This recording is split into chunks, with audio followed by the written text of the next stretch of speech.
Aqui estamos mais uma vez juntos para continuarmos a leitura do livro E a Vida Continua.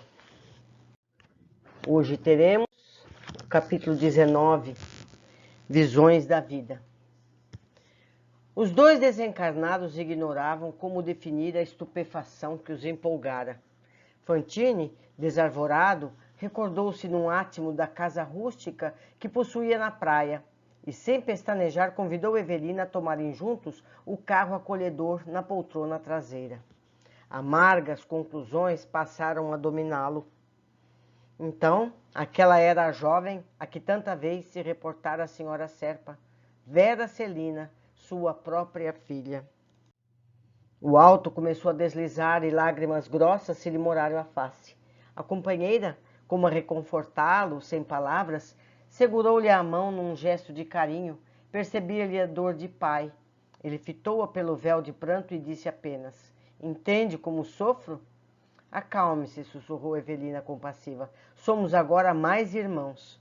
Transcorridos alguns momentos sobre a arrancada, os ocupantes da frente iniciaram a troca de impressões quanto a banalidades da marcha. Até que um outro assinalaram mentalmente a influência dos acompanhantes invisíveis. Lembrando-se as súbitas de Evelina, a rival arriscou uma alegação. "Caio, às vezes cismo indagando de mim mesma se você não é um apaixonado pela memória de sua esposa." "Eu?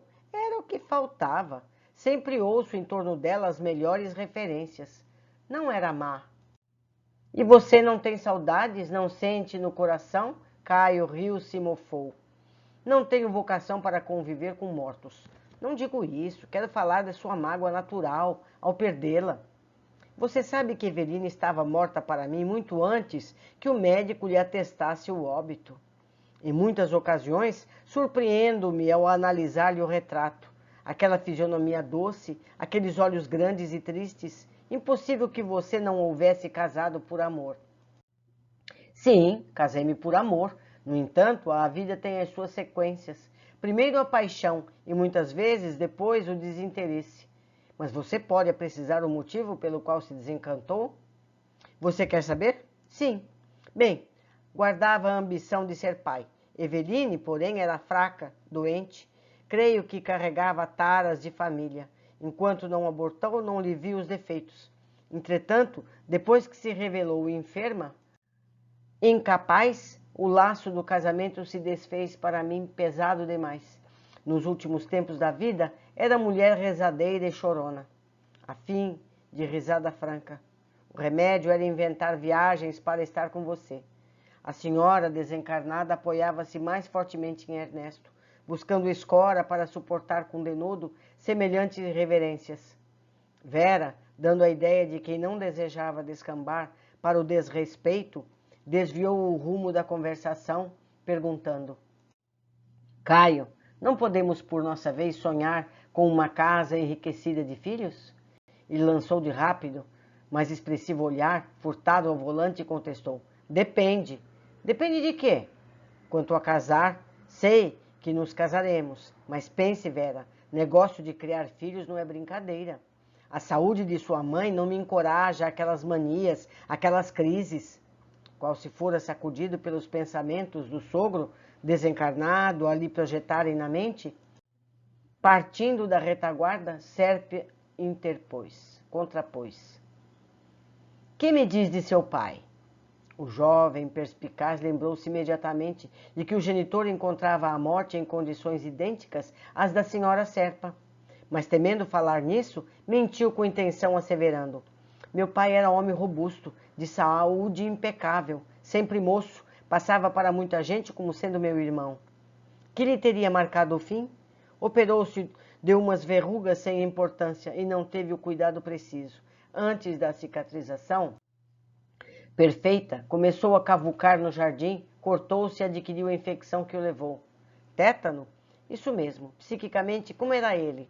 Um homem muito inteligente, às vezes folgazão, qual você mesmo, embora tomasse a vida muito a sério.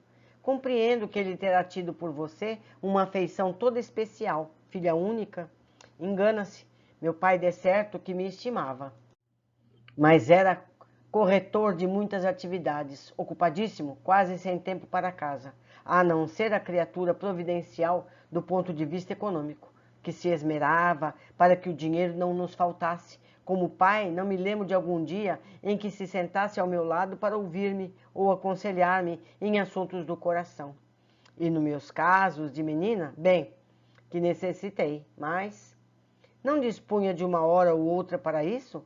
Pelo menos era o que dizia. Nunca pude contar-lhe, nem mesmo os meus problemas de colégio. Fantini escutava, acusando-se, humilhado, abatido, a confessar para si próprio que daria tanto quanto fosse possível a fim de voltar atrás, de modo a ser pai para a filha, o pai afetuoso e vigilante que não buscara ser. O diálogo, porém, prosseguia. Certamente, em compensação, você contou com o carinho materno. Também não. Desde cedo percebi que minha mãe é irritadiça, desanimada, gosta de estar só e, conquanto não me negue atenção, até hoje manda que eu me decida em tudo por mim mesma. Ela e seu pai viviam bem? Nada disso. Minha mãe, aos meus olhos, sempre pareceu tolerar meu pai, sem amá-lo, embora se esforçasse diante dele para mostrar o contrário. O infeliz chegava a perceber? Tornou Caio galhofando. Acredito que não. Como explica você a perturbação da velha, depois que ele se foi? Não será isso a dor de perdê-lo? Duvido. Assim que meu pai morreu, ela foi tomada de terrível transformação, como se odiasse. As ocultas, queimou-lhe os objetos de estima, quebrou-lhe o relógio de bolso, rasgou-lhe os retratos. Imagine, nem orações quis por ele. E foi piorando, piorando. Agora, como sabemos, recusa tratamento. Isola-se, fala sozinha, ri, chora, lamenta-se e ameaça o silêncio e a sombra, julgando ver e ouvir os mortos. E estranha situação. Embora reconfortado pela simpatia de Evelina, Ernesto dava curso às lágrimas. Guardava os apontamentos da filha, qual se a desconhecesse até então. Verdade que não fora homem de explosões afetivas, entretanto, nem de leve supunha fosse detestado no lar. Teria a jovem razão? Por que se teriam alterado as faculdades mentais de Elisa? Que haveria ocorrido naquele longo pedaço de ausência? Enquanto os dois desencarnados se identificavam sob rigorosa análise daquele retrospecto, esvaiu-se o tempo e o carro fez parada de pronto terminal. A casa singela, docemente iluminada dentro da noite. Excitado, mas cauteloso, Fantini instalou Evelina num sítio vizinho, de vez que, assim como sucedera com ela própria, expressou o desejo de consultar, a sós, o ambiente doméstico. Depois disso, decidiria quanto à viabilidade de colocá-la na rota familiar. A posição de Vera, junto de Serpa, não lhes encorajava de imediato um avanço a dois. Evelina concordou. Aproveitaria o ensejo para orar, refletir. Fantini, emocionado, penetrou o reduto que lhe falava tão alto à memória. Na sala, tudo como deixara, a mesa, as cadeiras surradas que ele mesmo trouxera da residência de Vila Mariana, os apetrechos de pesca, o armário de louça velha, os quadros humildes a penderem das paredes, registrou em pranto a comoção, o calor de outro tempo. A pequena distância e enxergava o dormitório da filha, em que ela, o advogado, se entregavam à animada conversação. Mas ali, a 2 passos, rente a ele, quase tateava o aposento em que tantas vezes repousara ao lado da companheira, aspirando as aragens marinhas. O relógio marcava alguns minutos além das 9 da noite. Que surpreenderia por trás da porta cerrada? Indagava-se inquieto. Elisa doente? Desanimada? Rememorou as lições recolhidas de amigos na moradia espiritual de que chegava refeito para facear quaisquer surpresas e orou. Pediu forças à divina providência. Queria rever a esposa com distinção e dignidade. As alegações da filha no automóvel ditavam-lhe prudência, atenção. Achava-se ali não para queixar-se, sim para agradecer, ajudar, querer bem, ansiava servir. Com essa disposição, transpôs o limiar e encontrou, dentro da câmara que conhecia, em todos os escaninhos. Jamais faria ideia do quadro que se lhe abriu de imediato à visão. Elisa descansava, o corpo magro, o rosto mais profusamente vincado de rugas e os cabelos mais grisalhos. No entanto, junto dela, estirava-se um homem desencarnado, quase mesmo sobre a qual atirara, tantos anos antes, ao desvaiares pelo ciúme. Estacou aterrado, num átimo, recordou a última caçada que empreendera, integrando uma equipe de 3 companheiros, e na qual adquiriria o remorso e o sofrimento que lhe haviam acompanhado grande parte da vida. Sim, aquele homem sem corpo físico era Dedé, o colega de sua meninice, ou melhor, Desidério dos Santos, o assassinado, cuja sombra supunha ele haver removido para sempre da própria casa. Acusou-se ralado de arrependimento, transido de angústia. Como arrostar o adversário a injuriá-lo no próprio tálamo? Fantine chorava para dentro de si, ralado de desespero. Motivos ponderosos tinha Ribas, o instrutor, delogando-lhe a volta. Horas antes descobrira na filha a rival de Evelina, e ali diante dele, ao pé de Elisa, se estendia o inimigo triunfante, dominador. Aguentaria com êxito os desafios da vida lhe propunha, depois da morte? De certo, rentearia, por fim, com o homem que não suportava. Ambos desencarnados se defrontariam agora, quais estavam tais quais eram. Diligenciou Fantine a serenar-se, estugou um passo adiante. O antagonista, em silêncio, deitou-lhe um olhar sarcástico, ostentando a tranquilidade de quem sabia, num momento esperado, mas com estupefação para ele. Ernesto, a esposa, notou-lhe a presença e desferiu o grito terrível. Maldito, maldito, rugiu ela, positivamente obsidiada, na penumbra do quarto que o luar, filtrado pela vidraça, francamente iluminava. Fora daqui, tinhoso, fora daqui, assassino, assassino, socorro, Dedé, leva esse infame para fora. Sai, Ernesto, sai, matador, matador. Entre mentes, Caio e Vera invadiram a peça terrificados. Fez-se luz forte. A jovem acercou-se da genitora, que bradava impropérios, segurando a própria cabeça entre as mãos, num esgar de espanto, e tentou consolá-la. Mãezinha, que há? Estamos aqui. Não precisa temer. Ah, minha filha, a enferma soluçou. É seu pai, aquele infeliz. Agarrou-se à moça, qual criança assustada, e esticou o clamor, dando à serpa a impressão de uma alienada mental, no mais fundo desequilíbrio. Seu pai está aqui, aquele canalha. Não quero vê-lo. Defenda-me, pelo amor de Deus. Voltemos para São Paulo, hoje mesmo. Tire-me daqui. Dos olhos tristes de Ernesto, o pranto jorrou em maré de angústia.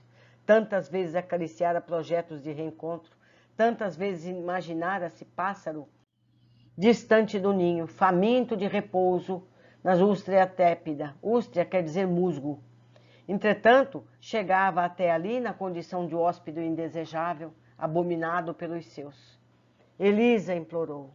A conturbada esposa, que fazia as faculdades psíquicas desordenadas, não lhe obrigava a figura espiritual, depois que a luz mais viva se derramou no ambiente. No entanto, lhes assinalava a voz comovida e firme a repetir suplicante. Elisa, Elisa, ouve, eu sempre te amei.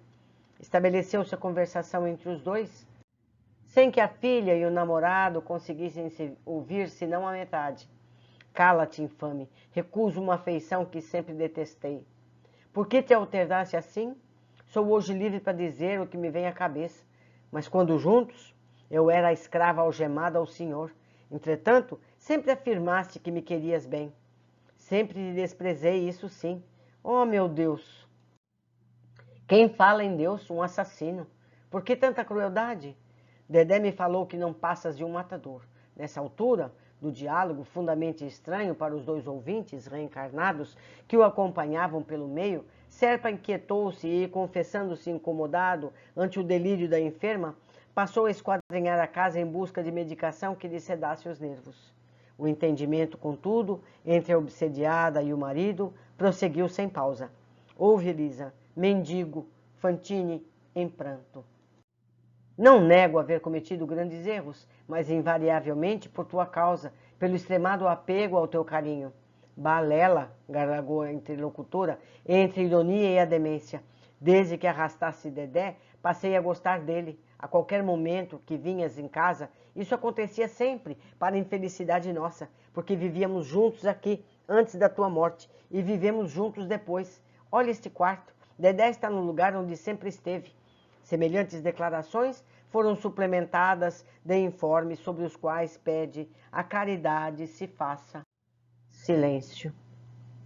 Ernesto chorava ao passo que, defronte dele, o adversário desencarnado sorria, escarnecedor. Nesse ínterim, o advogado surgiu trazendo injeção calmante, com que Vera socorreu a doente agitada.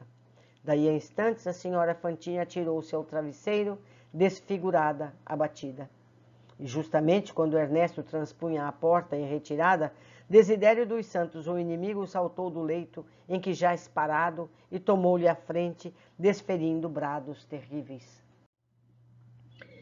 Meus amigos, terríveis situações. Como todos nós nos enganamos com as realidades que nós acreditamos, não é verdade?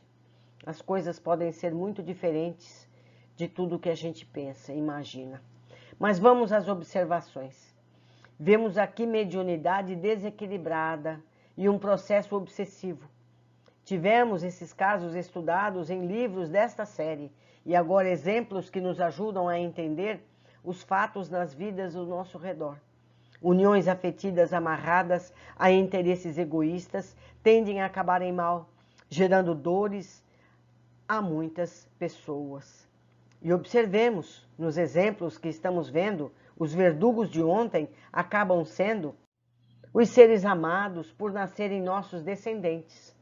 A engenhosidade da justiça nos ensina a amar. Basta que não reiniciemos o processo de egoísmo novamente, com a posse desses amados de hoje, que foram os odiados de ontem. E eu lembro aqui o livro Sexo e Obsessão, que nós lemos antes, como essas situações de amor, que na verdade não é amor, levam a essas situações de obsessões das mais variadas. Temos que aprender, meus amigos, temos que aprender a amar realmente, não é verdade? Deixo aqui meu contato, eu aguardo a opinião de vocês sobre o capítulo que foi lido. Um grande abraço, até o próximo.